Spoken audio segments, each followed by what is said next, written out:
Well, good afternoon, everybody, and happy Thursday. Man, that intro gets me every single time, and I'm like, ooh, and it starts to get me pumped up. And so Yeah, I we're know. so In Spinal Tap fashion, I had the volume turned up to 11 over here. Awesome. that's awesome. That's awesome, Brian. Good to see you. Hey, Brian, how you been? You've been doing a little traveling, my friend. Yeah. They either traveling for events or conferences, or in this case, it was some PTO.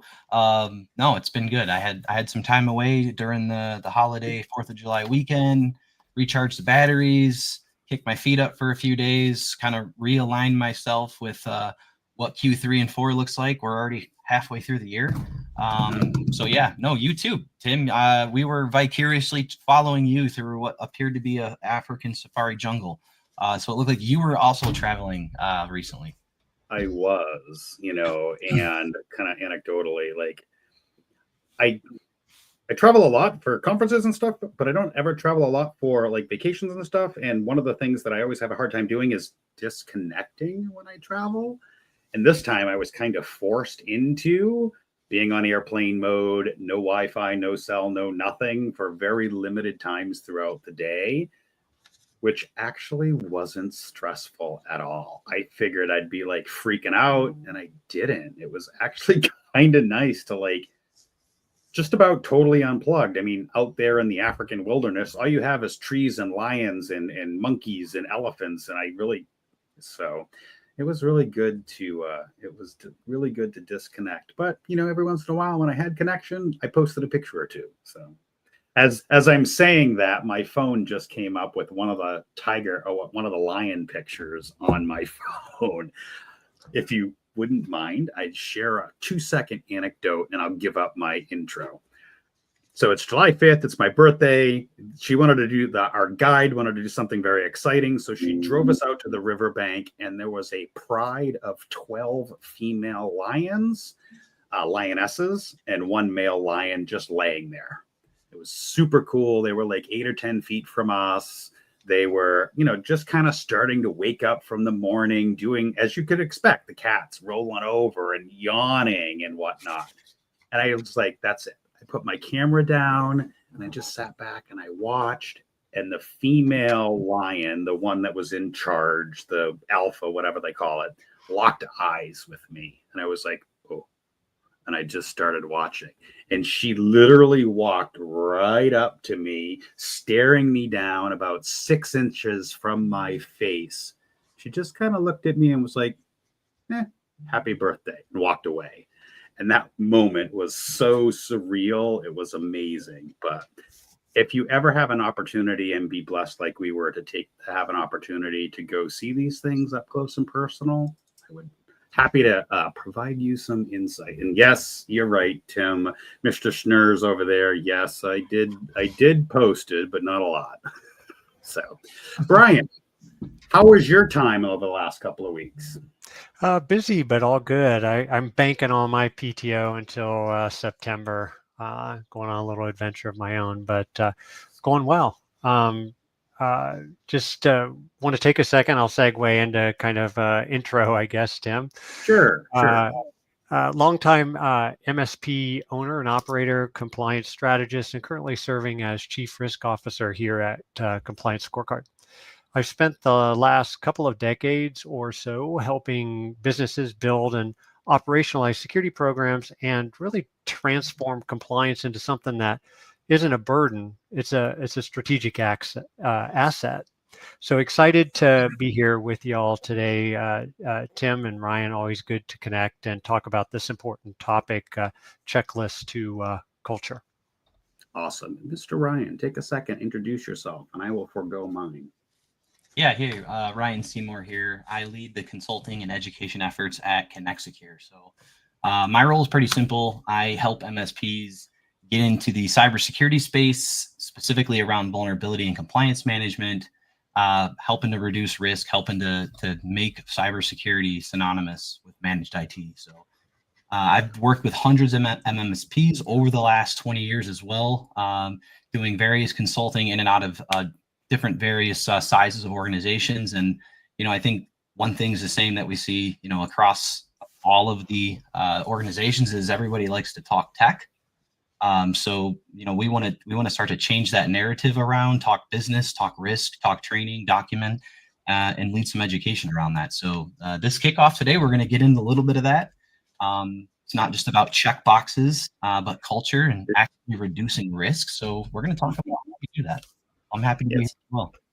Interesting that you mentioned checkbox. And we hear this, I don't know, dozens of times a day, and I'm sure you do too over there at Connect Secure, Ryan. Like, can I just have a big scary report that tells me everything that they pass and fail on?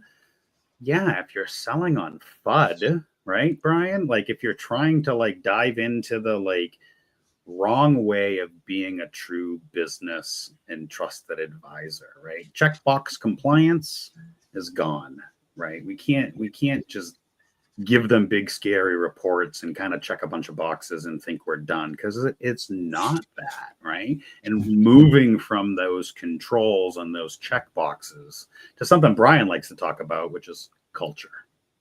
Yeah, thanks, Tim. And one of the biggest traps I see MSPs and their clients fall into is this mindset, right? That compliance is just a list of boxes to check, right? Policies get written, tools get turned on and deployed, someone signs something and boom, they think the job is done, right? But real security, real governance isn't found in the binder. It's found in the behavior, right? It's cultural. And that's where most compliance programs, from my experience anyway, fall short, because culture isn't something you can template or automate or outsource. So I've spent decades in this space, and I could tell you, if your users aren't thinking in terms of risk, Ryan mentioned it as well, you're not secure, right? When we educate people to be risk aware, they're not just rule followers. And I think that's when the shift happens. That's when employees reach out before something becomes an incident, right? That's when business units start looping security into decisions earlier. And that's when non-technical teams start asking smarter, better questions about risk. And that's when leaders actually seek your counsel instead of running away from you or avoiding it. And folks, you don't need fancy dashboard to see those signs, right? That's your signal the program is working, not because of a compliance score, but because of trust, buy-in, and real behavioral change across your company. Now here's the thing. Here's the kicker. Most programs don't measure any of that. Why? Because it's harder and more difficult to quantify, right? It's harder to automate and impossible to fake. But that doesn't make it, in my opinion, it doesn't make it less real. It makes it more valuable. So if you're not seen as approachable or helpful, or like we talked about earlier, enabling the business, it doesn't matter how many controls you check. I said it in a post earlier today, I'll say it here. Culture eats controls for breakfast, right? Always has and always will. Awesome. Brian, thoughts, my friend? Yeah, it's a pretty simple concept, and I don't know that there's any other easier way to say it. I want to keep it short and sweet. Brian's the expert in that space. I think he says it very masterfully if you follow his posts. This is a culture building moment for companies, in my opinion. And I like to say tools don't drive success, people do. And when we're saying success, governance, compliance, to get success there, it's not the tools, because tools are the tools, right? It's the people that you have to get involved and build a culture around security, and a culture around cyber awareness, and a culture around now AI awareness, right? That to me is where the success starts to take place, when you get your people involved. And it's got to be everybody, and you got to challenge yourself. Challenge yourself how the MSPs are thinking about training, documenting, and scaling those kind of security practices, right? Internally with your own people, it starts at our own place first. I think we got to check ourselves, and then we check the customers the same way, right? It's a culture shift. We're definitely going to have to talk tech, but I challenge you to start changing the vernacular around this, because it's not about tools and checkboxes. I think there's a lot of great tools out there that can help, but it really takes leadership, and it takes, I think, the people and process component to really take you over the success. So that's where I would be focused at. Love that. I'm reminded, and you've probably heard me talk about this in the past, the cultural aspect, right? When we were handed, or I was handed back in my MSP days, NIST 853, you will do all these things. Big bad Mr. No came in, right? And I just started locking stuff down and kicking people out, and big bad Mr. No, because we had to follow these requirements and we were going to lose $5 million a year and blah, blah, blah. Well, I had people literally standing in my door, yelling and swearing and screaming that they couldn't do their job and all the things. And the lesson that I learned there was I needed to start and help the company and the end users understand the why, right? Understand and build that, not just from a top down, but almost from a bottom up perspective, right? Hey, Mr., Mrs., whatever researcher, you can't go and build access databases with built-in macros and Python scripts. By the way, we have a dev department who you pay to do that. You shouldn't be doing that yourself. So one of the biggest lessons I had to learn was to bring everybody together, sit them down, either virtually now sit them down and explain to them, hey, listen, we have this contract. This contract says we need to meet these requirements. This contract pays your salary and your salary and your salary. And if we don't do these things, the contract goes away and you're all unemployed. Now, as they started to understand that why and build that buy-in, the culture started to shift. So that every time they wanted to do something, now they understood, hey, is this going to affect me and my job and the ability to actually get a paycheck? Starting at that top and even at the bottom and kind of working that back and forth and having the conversation with the people on, this is the business outcome. If we don't do this, we lose $5 million a year and you lose your job. That was what I really had to learn as an IT professional, getting away from the ones and zeros and locking stuff down and big bad Mr. No, to having a business and a risk conversation to help shift that culture. Yeah, I love that. Department of No to the Department of How and Department of Why, right? Mm-hmm. Yeah. Mm-hmm. Brian, have you seen that happen in your experience along the way, being a CISO and whatnot? Where have you seen some of those actually either work really well or the struggles? How can we help explain our MSP audience here listening today? Yeah, I think for me, it comes down to mindset, right? Mindset, behavior, culture. So it's how do we get away from some of the checkbox mindset? And let me tell you, I can spot checkbox compliance a million miles away, right? The big red flag is when the only reason, for example, they want MFA is because cyber insurance told them to. No conversation about risk, no concern for protecting users or data, just check the box so we can get the coverage. And look, I get it, right? Insurance is many times the loudest kind of driver in the room. It's what I call a forcing function. But if that's the only reason a control gets implemented, you're missing the point, right? You're not building resilience at that point. You're building compliance theater. You're reacting to outside pressure instead of taking ownership of risk. And this is where I challenge MSPs to kind of elevate that conversation. When a client views security, as an obligation instead of an enabler, that's your cue. A light bulb should go off. And that's your window. That's your opportunity to lead, right? You've got to reframe that narrative from fear-based compliance.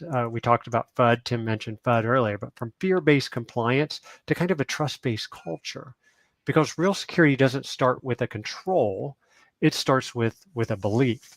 If users and business leaders don't believe MFA protects their people, their clients, their revenue, they're never going to champion it. They'll tolerate it at best, and they'll disable it if the second it gets in their way. We've all seen that. The executive walked down the hall and says, I don't want to do this anymore. Get rid of this MFA, because they feel it's an obstacle, right? So we have to move from just enough to get the insurance discount, or just enough to actually, move that to just enough to actually reduce risk. So that means education. That means things like context. That means helping people connect the dots between security controls and business outcomes. So don't just check the box. Teach them why the box exists in the first place. Exactly what Tim was just saying. And that's leadership. That's awesome. That's awesome. Ryan, what do you think, my friend? Yeah, that's well said. And like Brian said, the checkbox, you can usually spot it. And I tend to find that it comes from, Tim, you're probably going to love this too, is any MSP that I consult with, and we're talking vulnerability management, we're talking compliance, we're talking risk. One of the things that I just love to start the conversation with, which to me is that base of that pyramid to success, is what's the vulnerability management program and policy say, right? Like that's where the checkboxes should come from and support. Right? I don't know what checkboxes to check. There's 1,000 checkboxes I can come up with that relate to 1,000 different controls and settings on your computer. But which ones do we actually care about? And I think having alignment with your policies, your program, and ultimately a framework, a standard, a regulation, whether that is coming down from a regulation or a governance, that's the easy one, right? Somebody said I had to do it. Easy. Those checkboxes usually get pretty easy. It's the ones that are doing it on their own and being proactive. I think the MSPs that are being proactive and aligning themselves to a framework like a CIS, right? And then building a vulnerability management program, building a governance program around it. I think that's where I would be starting when I think about those checkboxes. But there's a lot of different personas of MSPs out there too that are dealing with lots of different conditions in their businesses, in their markets, right? Most MSPs that we're talking to, they're juggling tons of tools and tickets, right? I like to say it, tools and tickets. All of our MSPs out here know what I'm talking about. And yes, I think you have to make the GRC, the govern function, that needs to be everyday workflow, everyday process, everyday culture. Otherwise, it just gets ignored. Mm-hmm.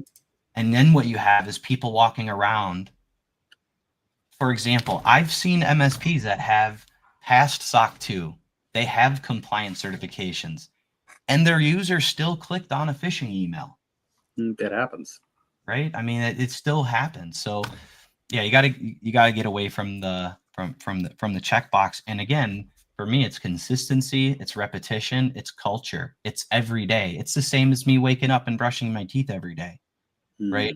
I'm going to treat the policies, the procedures, and the why every day I start my day. I like to do that.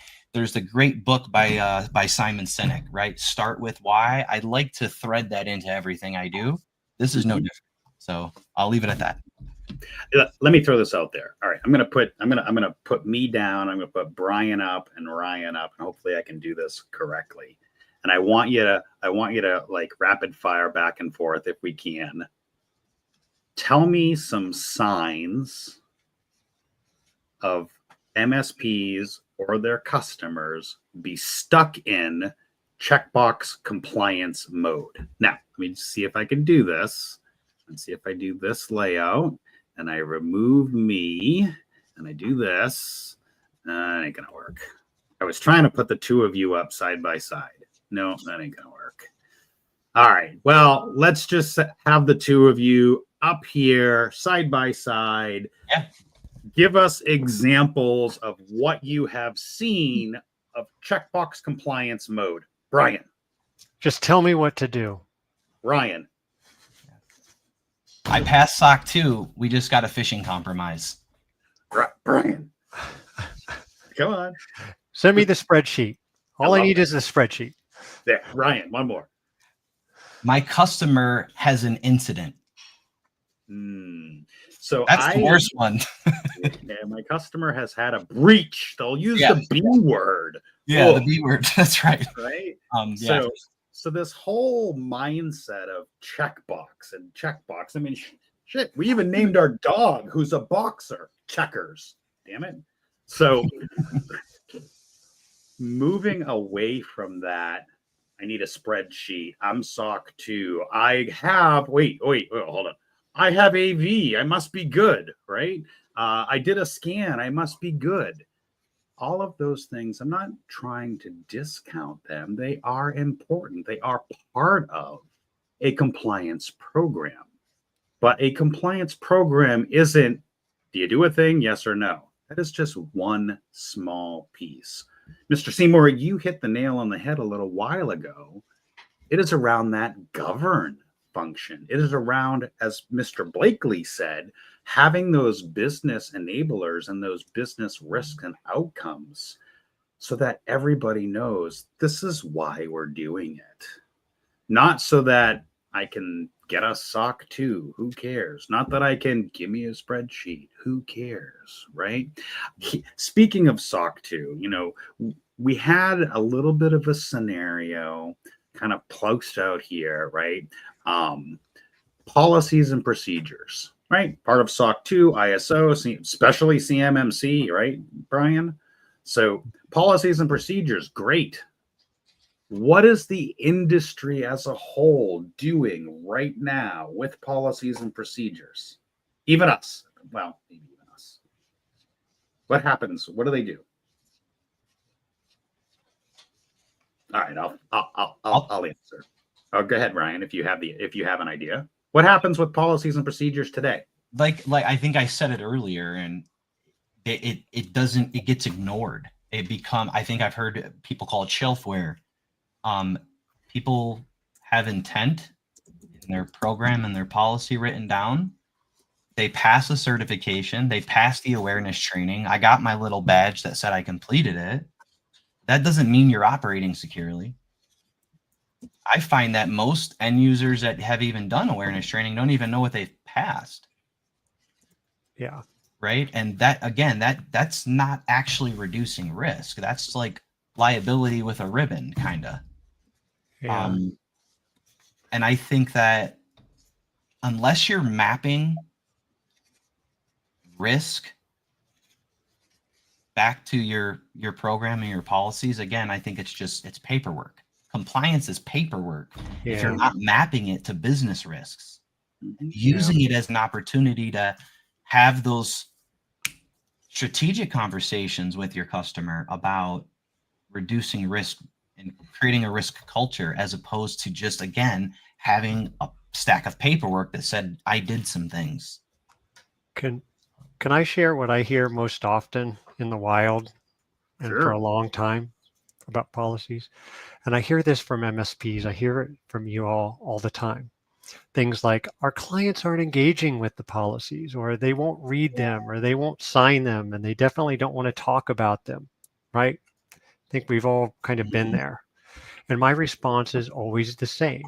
Are you tracking comprehension or just completion, right? A signature on a policy is not understanding, right? A checkbox is not buy-in, right? Modern tools go way beyond like the signed and dated things on the policies, right? They tell you who actually understood the policy, who failed the quiz, who didn't even open it. That data is gold because it tells you where your accountability gaps are. We talked about governance, we talked about accountability gaps, right? And where you need to lead more intentionally here, right? If clients are resisting policies, treat that as a signal, right? Not as a stop sign, right? It's usually because the content feels irrelevant. The content of the policies are disconnected from their day-to-day. And I think that's an opportunity. Start with policies that intersect like real world behavior, right? And how they handle client data, or what they do to get what do they do when they get a suspicious email, or how do they manage passwords? Make it real. The goal isn't policy for policy's sake, words on a page, right? It's to create kind of a baseline of behavior that protects the business. If you can show your clients that policy isn't paperwork, like what Ryan said, that it's protection, they'll start to engage. And once that cultural shift starts to happen, it builds momentum, right? Engagement leads to ownership, and ownership leads to accountability. And that's how you move from ignored shelfware PDFs to, in my opinion, real impact.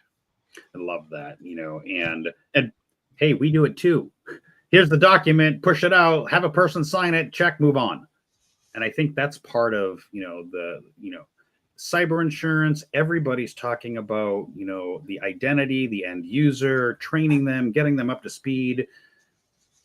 But we're not really doing a great job of policy. Why do we do a thing, right? That's the definition of the policy. Why do we do this? SOP, how, right? Standard, what? Why do we do this? And all we do as IT professionals, as HR professionals, heck, I'm not even talking cyber insurance, cyber security. Let's just talk employee handbook or any of that other HR. Like, we just give them a document, they don't even read it, and they sign it and they're off. Yeah, that's dangerous, Tim. It is. That's dangerous. Talk about compliance risk right there.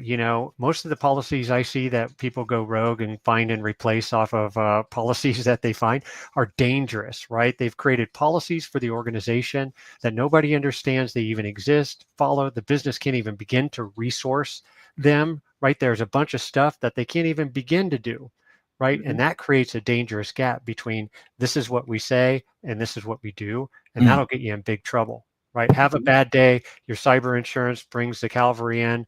They look for ways to limit their liability. They're going to ask for your policies. Now you've created a ton of risk because the policies say one thing and what you're doing in practice is completely disconnected. You can never begin to even operationalize or show any evidence or artifacts that the controls in there are operational effective.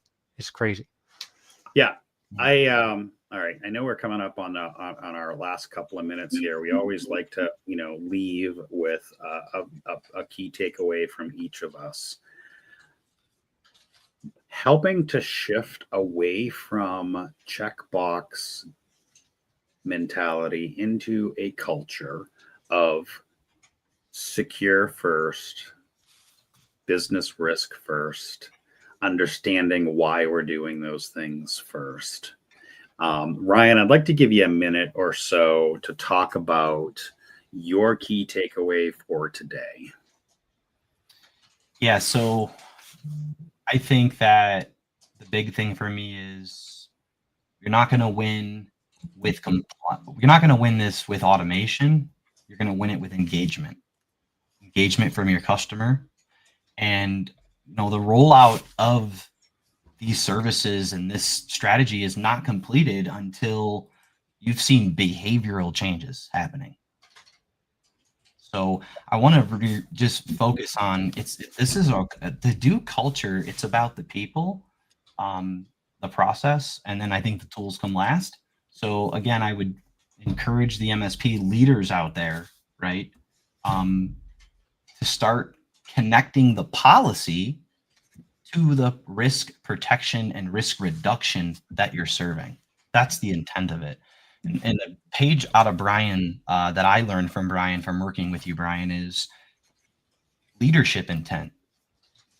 I think that's one of those key ingredient components to your policy that tie all this together. So our CXO positions and our chief X officer leaders out there that build this strategy, again, I think it's in their responsibilities to connect the policy to the protections, get your people engaged, get your customers engaged, and observe behavioral changes. And I think you'll have tremendous success in this space. Awesome. So, Brian, my friend, key takeaway for today. Yeah, lots of good stuff today. And I'll close with this. Real compliance culture is built when policies aren't just signed, right? When they're understood, applied, and measured. So if you're not measuring cultural impact, you're not measuring success. And this is where MSPs have a chance. I sincerely believe this. MSPs out there, you have a chance to do something different, something better. We've spent years convincing ourselves that deploying the right tools or passing the right audit is the finish line. And in reality, that's the starting block. Okay. Clients don't need more blinking lights and white noise, right? They need more clarity, more confidence, more connection between what they're doing and why it matters. So think about the opportunity here. You're not just installing software, right? You're shaping how people think about risk. You're guiding how organizations respond under pressure, right? That's resilience. You're showing them that security isn't just a department or a department of no, as Tim shared. It's a shared responsibility, and I think that's powerful. The most effective MSPs I've worked with over the years don't just maintain infrastructure, right? They influence behavior. They become that almighty trusted advisor, not just tech providers. And that trust is built when you help clients stop chasing checklists, right, and start building habits. Because at the end of the day, I believe security and compliance aren't products you install, they're practices you instill. Mm-hmm. And the MSPs who understand that are the ones who will lead the pack. I love that. I love the practices you instill, right? You know, as I alluded to earlier, I came into that, you know, back in 2006 with my checklist. NIST 853, FedRAMP moderate, checklist, lock it down. Dr. Draconian. I came into it with tools and tech and big bad no. And I had to stop and pivot, or else I'd have more people yelling and swearing at my door, whatever. So I had to stop and I had to pivot and I had to actually talk to the key stakeholders. I mean, all the way down to the clerical staff. They're, by the way, extremely important as well. And I had to have the hard conversation of why do we do this, right? And here's the thing that happened. As I started to explain the why, and as they started to get like, oh, I can't do that. Right. We have a department that, like, as the end user base started to get bought in, anytime as an MSP or the IT person, I wanted to roll something out, all I had to do was be like, hey, we're doing this thing. It's going to cost this much and it's going to affect you this way. What do you think? I would always get the yes, because I would tie that back to the business risk and the business outcome of, if we don't do it, we lose our contract, you lose your job. The point being is, when you can start to shift that corporate culture by having a conversation around the why and how does it affect, you know, Johnny Lugnut trying to, you know, make some steel lug nuts in his data, you know, Mr. Joe sweeping the floor. When you can relate it and talk in the terms that they can understand, everything else gets easier. You know, within the first 18 to 24 months of rolling this stuff out, you know what our ticket count went down to? 5 a week on average. Anytime I needed to do something tech, security, whatever wise, I always got the yes, as long as I had budget. So how do you move from checkbox to culture? You have a conversation. So we're 4 past our minute. Next session is coming up July 31st. Oh my gosh, where'd the summer go? into something that's pretty dear to Mr. Ryan over there. Hold on, let me pull this up real quick. Join us on there we go. This is what I want, on the 31st for strategies for identified vulnerabilities. Something very dear to Mr. Ryan's heart. So we will see you in 2 weeks' time. Do the like, follow, share, comment. Head on over to mspthoughtleadership.com and see our upcoming schedule. watch any of our previous episodes on the podcast. You can now listen on your favorite podcast device, all the things. Brian or Ryan, any last 1 second or 2 second words? No. Good to connect again, and look forward to talking vulnerabilities next week or 2 weeks out, and connected with everyone before end of month. So appreciate the time. Awesome. Yep. Hey, have a great rest of your summer. Thank you very much. We'll see you on the flip side. Bye, everyone. Subscribe now.